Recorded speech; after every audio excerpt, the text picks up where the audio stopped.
Uh, this morning is a pre-Pesach shir. For those who haven't gotten the message yet, Pesach begins Friday night, and I imagine everyone has their various for favorite preparations and things to get ready, or maybe you just love all of it, or maybe you don't love all of it. But so this week we're going to look at the subject of Maror. The bitter herbs of the Pesach experience. And, we're familiar with the role of bitterness in the Seder, the bitter herbs. That was part of the very first Passover Seder before they were freed, which included matzah and maror and Karban Pesach, the Paschal Lamb. Fast forward, when we no longer have the Paschal Lamb, we still have the maror.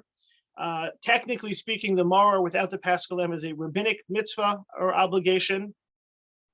The eating of the matzah remains the only biblical eating that Jews do. Considering all of our eating, the fact that only one of those eatings is biblical, which is the eating of matzah at the Seder night. But the maror is still important. Now, I want to look at what is maror, what is intended to be used. And I would imagine that people have different practices. I think that the more standard uses of maror are either horseradish or lettuce. In fact, some Seder plates have two spots for the maror, one they call maror and one they call chazeret for the lettuce. But how did we get from the word maror in the Torah to lettuce and horseradish on the Seder plate, and also the fact that, when you think about what is bitter herbs, I'm not sure necessarily romaine lettuce qualifies. I often like to point out that growing up, we were in our salads, we were an iceberg lettuce family. Got married, and Nama made a salad, and there was romaine lettuce in it, and I said, "Is it Pesach?" Because that was not what was expected in the salad. Romaine lettuce exclusively in our house was used on Pesach as part of the maror experience. I didn't think you're allowed to use it the rest of the year. Not really technically could use it, but it just wasn't something I had ever experienced or encountered. How did the different lettuces get utilized? And also, what about horseradish? I think horseradish has a very kind of a Jewish orientation. I wonder, and you can chime in if you know otherwise, that who uses jarred horseradish for anything other than the Jews? Horseradish flavor, sure, I get it. Wasabi has some horseradish in it, but like who uses Gold's horseradish with beets? Like we do. So anyway, that's by way of introduction. And let's go to the text. Let's go to the sources. We're going to study a Mishnah and some Gemara together. And then we're going to look at some of the various commentaries and try to get to an understanding of what is maror, which is the real maror. So this comes from Psachim 39a. The Mishnah says, these are the vegetables, source number one, with which a person can fulfill his obligation to eat bitter herbs on Passover. One can fulfill his obligation with chazeret, with chervil, which is called tamcha, with field eringo, with har havina, with endives, and with maror. Okay, so you have a bunch of things, then you have maror. One fulfills his obligation with them, whether they are fresh or they are dry. However, one does not fulfill his obligation if they are pickled in water or vinegar, nor if they are overboiled, shaluk, in hot water, nor if they are broiled mevushal. So the maror has to be kind of kept raw. And that's the only way that maror will work. So these are the terms that are used in the Mishnah. Now, some of these terms may sound a little bit familiar, in terms of, endives sounds like a familiar term, but how did we come across, what are the definitions? So let's see what the Gemara had to say. Chazeret is lettuce. Ocean is called hindevi, right? Sounds like endives. With regard to tamcha, Rabba Bar Hana said it is called tamachta in Aramaic. As for har havina, Rabbi Shimon Lakish said it's a plant that grows around the palm tree. The Mishnah taught, and with maror, this is a plant called mirirata. Right, so when trying to get the definition, the rabbi spoke from what they were used to. And these are the terms that we use. Okay, Bar Kapara teaches, these are the vegetables which a person feels obligation to bitter herbs on Passover. Enda, Shervil, Harhalin, field, eringo, and chazer. Rabbi Yehuda said also wild endives, garden endives, and chazer. They seem to be talking about a lot of greenery, a lot of leaves. Rabbi Yehuda says, any plant that has white sap when it is cut may be used as bitter herbs. Now this stood out to me because, again, not necessarily white sap, but horseradish root, right? If you ever buy it fresh, it has to be peeled. The outside is brown and rough. Inside, it's white. It's not sap, but there's a white inside, and just throw that out there to chew on for a little bit. Rabbi Yochanan ben Broka says anything whose surface is light green may be used as bitter herbs. Acherim was the euphemism for one of the other rabbis. Any bitter herb that has sap and whose surface is light green is fit for this mitzvah. Rabbi Yochanan said from the statements, all these sages, we come in a bitter green herb and that has sap and its surface is light green. Rav Huna said the halacha is accordance with acherim. So it's any bitter herb that has sap and whose surface is light green is fit for this mitzvah. Again, ever see the horseradish root in the store? It's beigeish, light green, colors similar. Maybe this is where it starts to come from. Continuing on, Ravina found Rav Acha, son of Rava, searching for mirirata, right? That's the root to use for bitter herbs. He said to him, what is your opinion that you seek this particular herb? If you're looking for that which is most bitter, we learn chazeret first in the Mishnah, which indicates its preferred choice. And likewise, the sage of the school of Shmuel said chazeret first before the other types of bitter herbs. Interesting that it seems that if multiple options are given, the first listed would be the most optimal. And in our Mishnah, the first listed is chazeret. So why should you look for something else if you already have access to chazeret? Rabbi Hoshaya said the optimal film in the mitzvah is with chazeret. What is chazeret? It is chasa, lettuce. Why is this called lettuce? Chasa.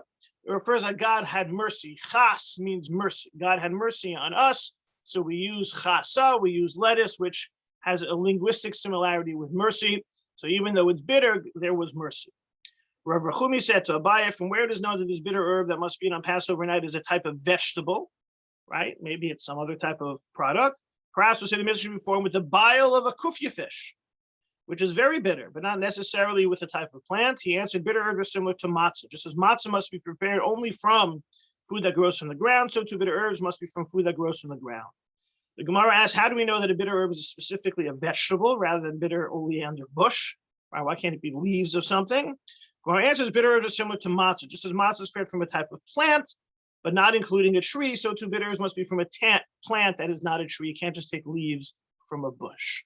So these are some of the statements in the Gemara that talks. We know we have to eat maror. There's a tradition for a variety of plants that can be vegetables that can be used, and then we have to try and have a definition of what those vegetables are. The Talmud suggests that chazeret, lettuce, is preferable.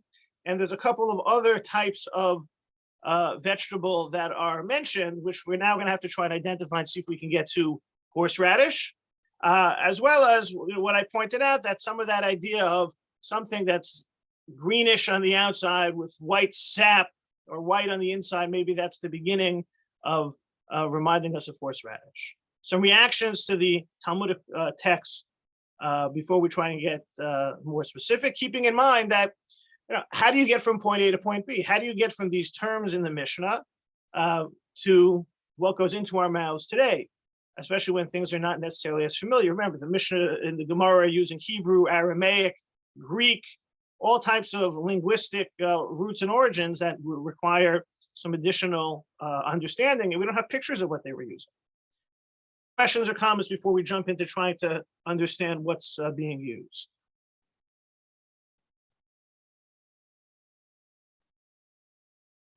Rabbi, Yes. I don't understand the romaine. I do understand endive, Okay. something like that, which is more bitter, but I never Right. understood the romaine.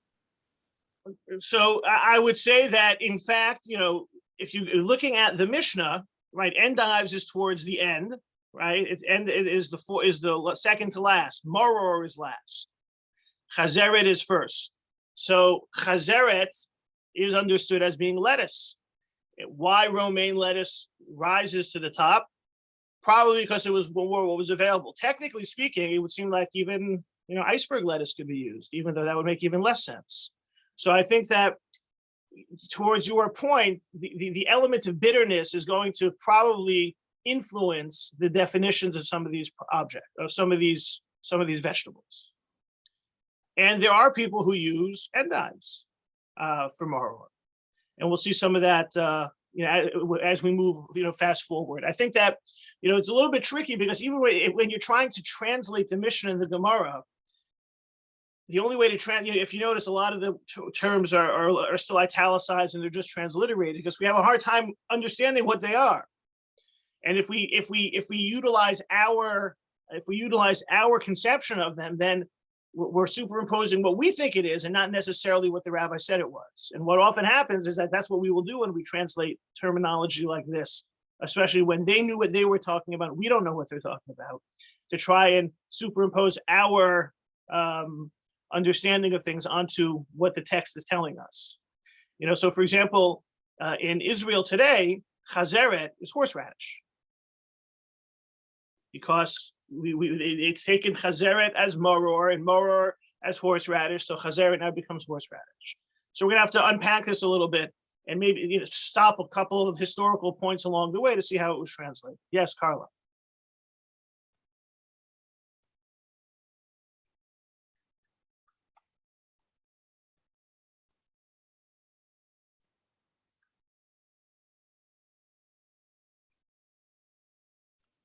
So in our family, we always used to use watercress because it's bitter. I guess you could use arugula, which is also certainly more bitter than romaine, right? Right. Right. No, 100%. And I think that's a similar observation, that we've kind of we've tried to find things which may mimic or be similar to the things that are listed, and we have to. What we need to try and do now is understand or translate some of these other terms. So in particular, the maror component needs to be understood in terms of, what is maror, because maror isn't translated as one of the terms in the Mishnah, right? What is it? So when they talk about maror, the Gemara says that that maror is tamcha. That's the term that's used in the Gemara, right? It talks about, in the beginning of the Gemara, what's tamcha. So what is tamcha? So the Rambam says tamcha is what's called mimine ulshin. It's some kind of lettuce, shehu gadal baginot, source number 2. Right, the Rambam, in understanding the Rambam's interpretation of the Mishnah, when he says what's maror, maror is tamcha. It's some type of bitter leaf. The Rif says that tamachta, source number 3, is something in Arabic called al-salim. So what is this al-salim? So al-salim is a form of rapé, which is another type of spice, a bitter spice. It's actually spelled R-A-P-E, which is a tricky word to pronounce because it's not rape, it's rapé. And this is the Rif. So we're talking about Morocco, 11th century. That's what he feels we're talking about with regards to maror. The Rashi says tamachta is meruvia. Meruvia. And when it comes to meruvia, it seems that we have that meruvia was known to be a root, something called horehound, H-O-R-E-H-O-U-N-D. So we begin to see something, a type of plant or vegetable that we are familiar with, right? What is horehound? Right? If you look at it, it has, it's a kind of it's a kind of a bitter herb type of a thing. It's not a root, but it is used in different. It's ground up and used in different spices and the like. So Rabbi, that's yes. is it related to a brothel? No, it's not because there's no W. Oh, Yes, yes. but All it right. sounds very similar. Yes, it's a lot. It's tricky. Like I said, some of these words have tricky spellings and pronunciations. So you Double have, entendre. so you begin to now have some. We're bringing it into, as in the Middle Ages, people are used to some of these things. So that's Rashi in source number 4. You look a little bit. If you look in a sort of a contemporary of Rashi, Rabbi Nathan of Rome, he wrote a book called the Sefer HaAruch. It was one of the first dictionaries. So he says, what's tamcha? So he quotes that there are those who say that it is a type of a leaf, but he says it's either kardu or meryu. He seems to say similar, it's kardun, or he also says it's this element of whorehound. And so we seem to be coalescing around this view of maror as some type of a bitter herb. Again, we're not talking. It's bitter, which it should be, but this would then be like the other items listed in the Mishnah and explained in the Gemara. This would be different types of bitter, either leafy vegetables or different type of green plants that are bitter. If you move to a little bit further down, Rabbi Eliezer of Worms, he wrote a book called Sefer Rokeach. And so now we're getting into we're moving further from into the 12th and 13th century. So he says he's talking about the Seder night. He's actually talking about charoses. And you see in source number 6, the first word there in the Hebrew is hacharoset. So what's the charoses made out of? He says it's made out of apples. And some people, because there's a verse in Song of Songs relating to apples, and some you also have to mush it up, zecher letit, so it reminds us of mortar. And he says you have to put certain nuts and dates and maybe some pomegranates and pepper and zangvil and cumin, and he says you have to add to it mirtach.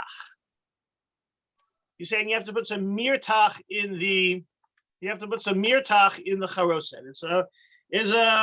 What's the word? It was a savory charoset. It wasn't just sweet. So the question is, what is mirtach?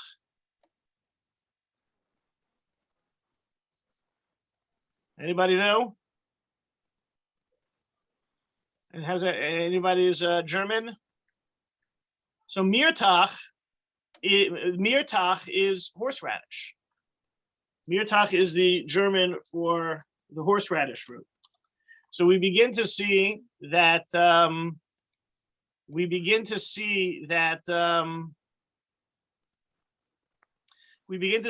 time you get to the 13th century or so, you're finally connecting maror with horseradish.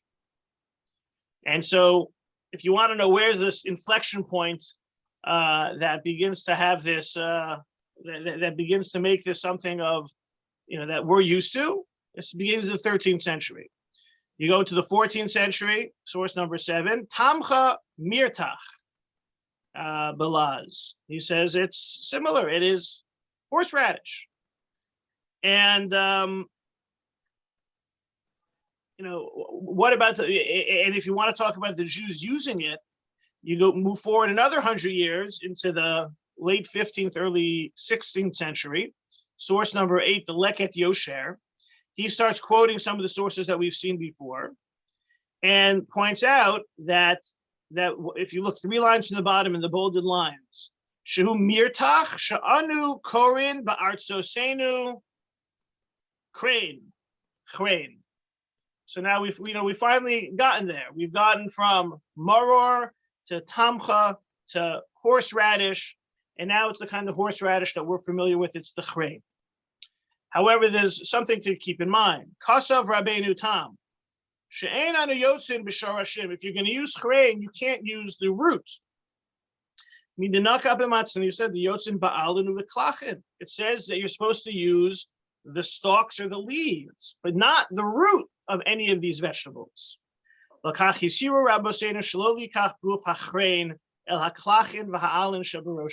use horseradish root.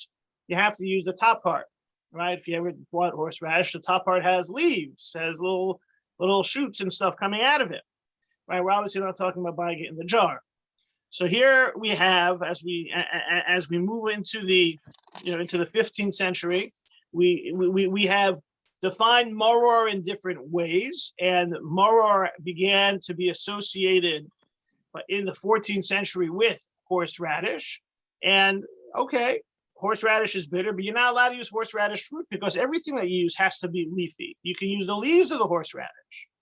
And so this is, as we get to the time when Jewish law has been codified, right? The Shulchan Aruch in the 16th century, we've had a Talmudic discussion which seems to emphasize using lettuce, right? Lettuce is the first choice. Some of the other greens that are mentioned in the Mishnah resonate with us because we're familiar with them, endives or other types of bitter leaves. We've had other types of bitter bushes or plants that have been invoked, the idea of horehound.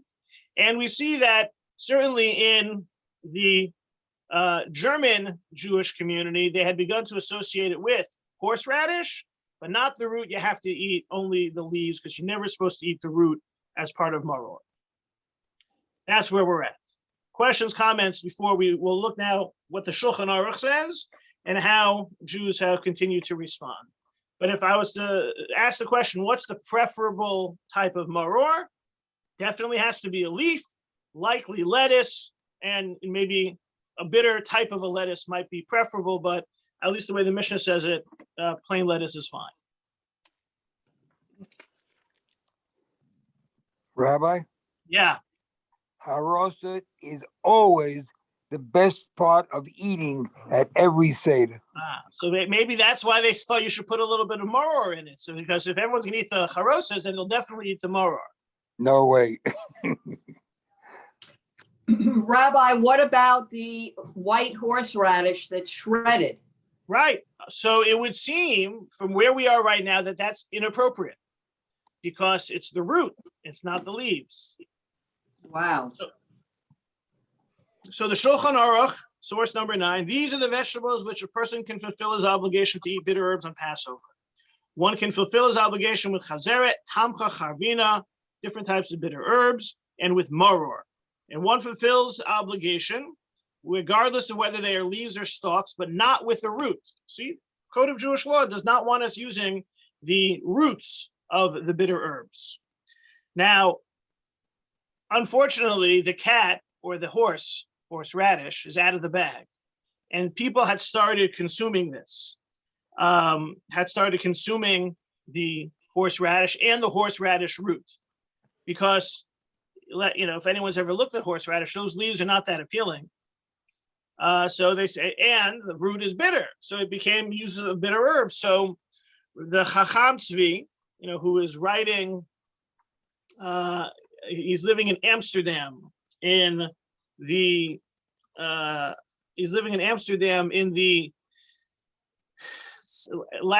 of the 17th, early 18th century. So he knows what the Shulchan Aruch has written, and he is also aware of what communities are doing. And he wants to, as it says in the beginning of source number 10, lizakot et harabim. He's trying to find some defense of the masses who eat maror. I want to point out that the chazeres in our Mishnah is chasa. It's a lettuce. Mitzvah lachazor alav. This is what we should go after. And that's the first thing to use, and that's there. And what it's called in Ashkenaz, salat. And in Sfarad, it's called salata. All right? Salad lettuce. Umipnei sheba'artzos Ashkenaz upolonia shehen karos. European countries, Poland, that are cold. Eino matzo bizman Pesach. They don't have these types of vegetables. So they didn't use this for maror.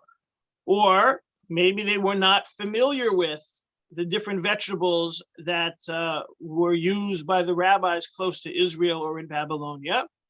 So then this is now the fifth line down in source number 10. V'lachu hachrein shehu tamcha. Right, they took the chrein, which is how some rabbis understood what tamcha, the maror, is. And then he says, v'nafak mine churva. This is a terrible, terrible desecration. Why? Ki hein rabim ata'am haaretz. There are many people who are fools, or not knowledgeable. They ochlin she'enam ochlin afilu kechatzi zayis machmas churfeha. You can't even eat half the required amount because it's so sharp. Shu mazik ba'achilaso. It impacts the eating. Umevatali mitzvahs maror, and they ignore the mitzvah maror. And what about those people who do eat the whole olives amount? Mistaknimbo, it's dangerous.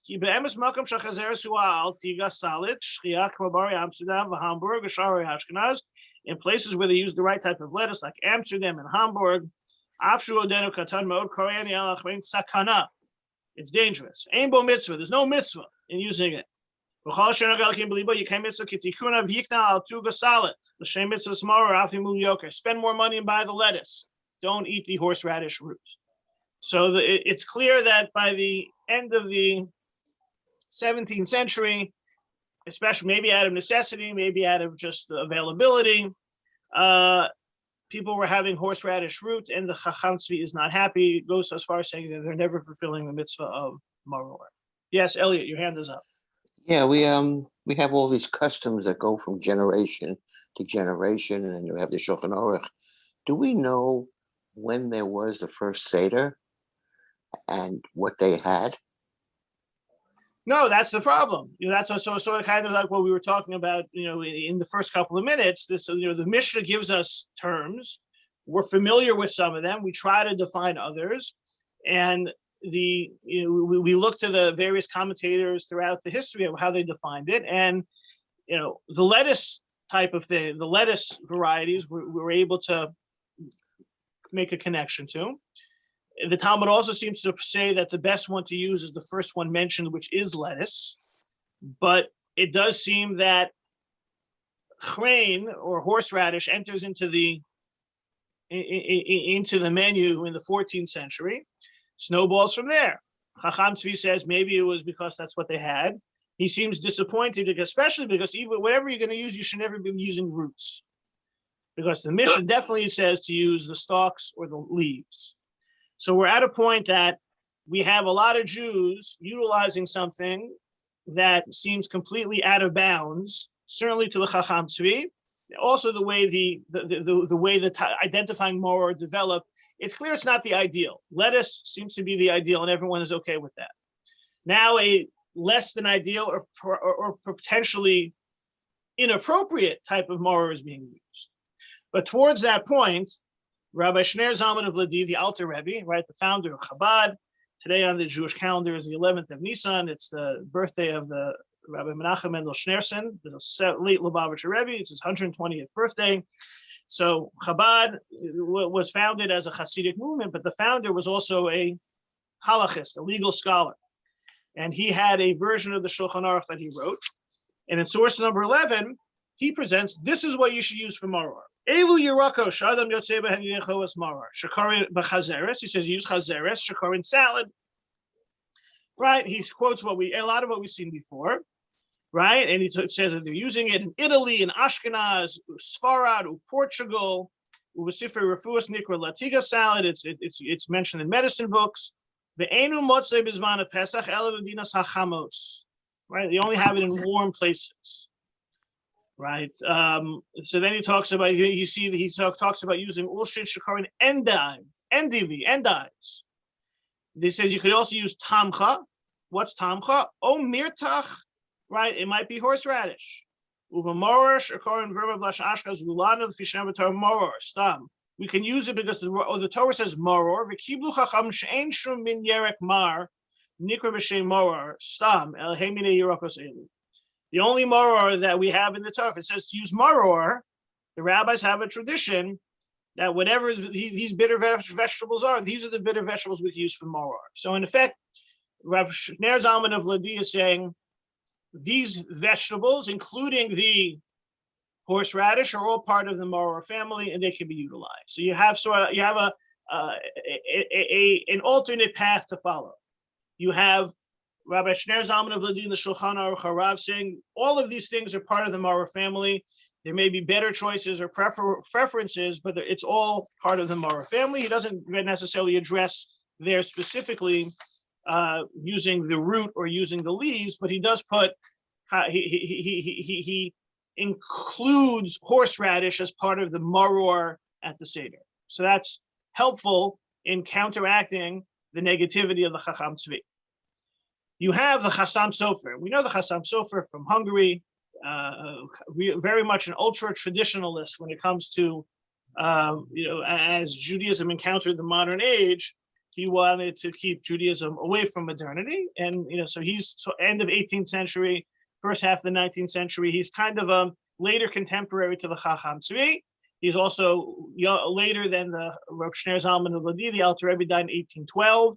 So it seems that a lot of the shift to a horseradish is taking place in this late 18th, early 19th. By 18th century is a big transferring time. And by the time we get to the 19th century, they're starting to, duke it out and find rationales for defending horseradish as maror. So what does the Chassam Sofer say? This is source number 12. Odos mitzvahs maror b'Pesach. Let's talk about maror. Emes nachon hadavar mashakasav Chacham Tzvi. Right, the Chacham Tzvi, who wanted lettuce to be used, is correct. Right, that's what all the rabbis did, and we should follow that. But I always speak on the Shabbos Hagadol about if you don't have the right people who are able to bodkim uminakim osam me'erechesh tolaim kitanim hanimseim od mo'biyei Pesach. Right, if you don't have people who can check the lettuce properly for bugs. Better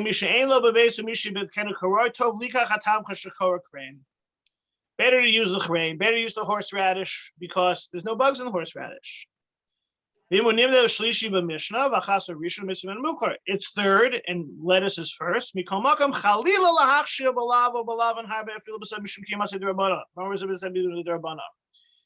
Eating a bug is a biblical violation.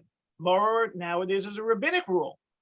You should not set aside a Torah violation to fulfill a rabbinic rule. So the Chassam Sofer introduced the concern of bugs in the lettuce to shift the horseradish root. He says you should use the lettuce, but he has a big but. There could be a concern, and because of that concern, you should move away from the lettuce. You should move away from lettuce and have the horseradish root. A follower of that approach in Hungary, Rabbi Shlomo Gansfried, sums it up in 13. This is the Kitzur Shulchan Aruch. For maror, it is custom to eat tamcha, because horseradish, because it's very sharp tasting, but it's preferable to eat chazeret, because lettuce that is pleasant to eat, known as maror, on account of being visible above ground, and the stalk is bitter. So he look, you're supposed to, but the custom seems to be to do it to eat the maror. So we have, all I know of my own, I just remember my Pesach job on Erev Pesach was to clean the romaine lettuce. And that was actually the only time I ever found bugs in lettuce was when I was watching the romaine lettuce. I don't know, maybe it's where we got it from. In general, as I said before, I don't think anyone likes to eat bugs in their lettuce. I don't think it's a kosher issue. I think it's just like gross to eat bugs in lettuce. But the only time when washing things that I'd find it is in these, huge heads of romaine when you find it. Now you can get the romaine hearts, you're less likely to find it. But the Chassam Sofer does mention a big but when it comes to the lettuce, which could have tilted the balance towards the horseradish.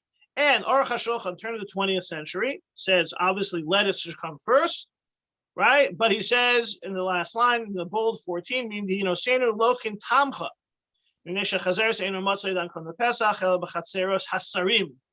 We have to use the horseradish because lettuce is only found in the courtyards of the princes. So they're the ones who have access to this and other people do not. Right? And Mishnah Berurah says, right, we eat tamcha, we eat horseradish. All right, so we see an attempt to understand what is maror. We've seen that it pivoted towards horseradish being in the mix in the 14th century.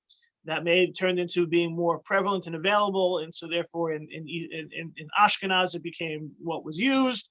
And there seems to be some criticism of this practice, and the Chacham Tzvi defense of the practice. The Chasam Sofer, once it's defended, they double down. It has to do with what's available, and Chrein is on the table.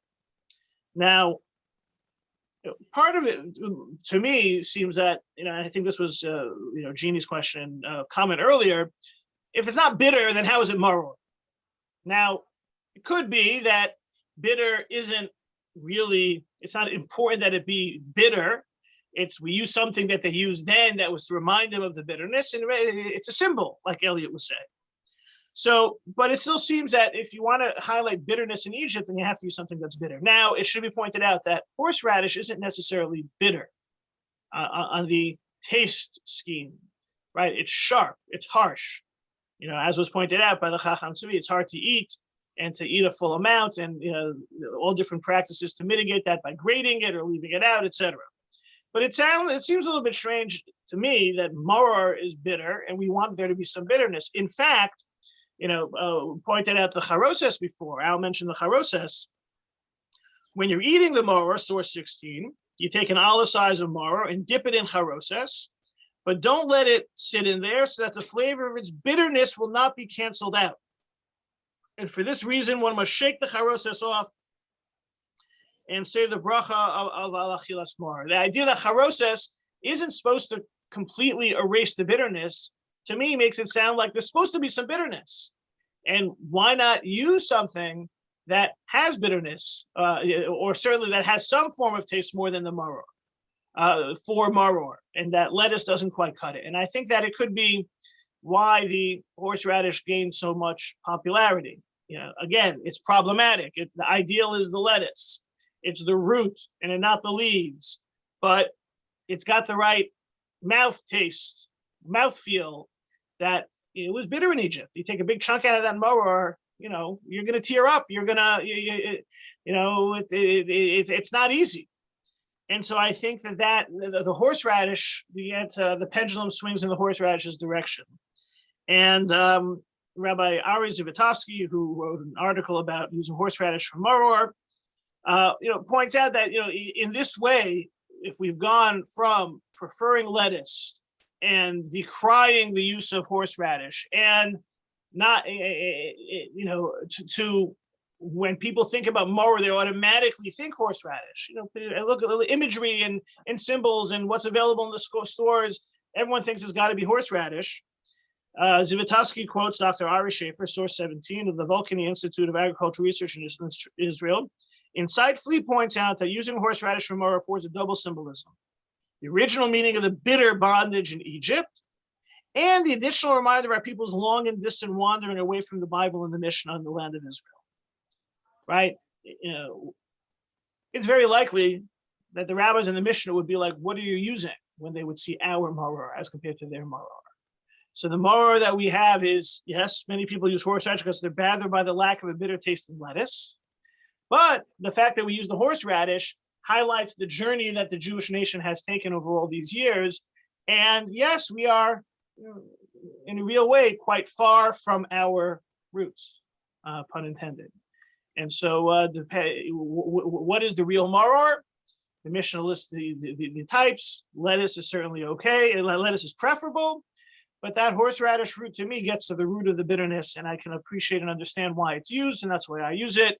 Usually, take some lettuce, sprinkle some grated horseradish, a couple of chips, and strap in for the experience. And hopefully, let our Seder be an experience of going back in the past and appreciating the freedom that we now have, and hopefully a Chag Kosher v'Sameach to one and all.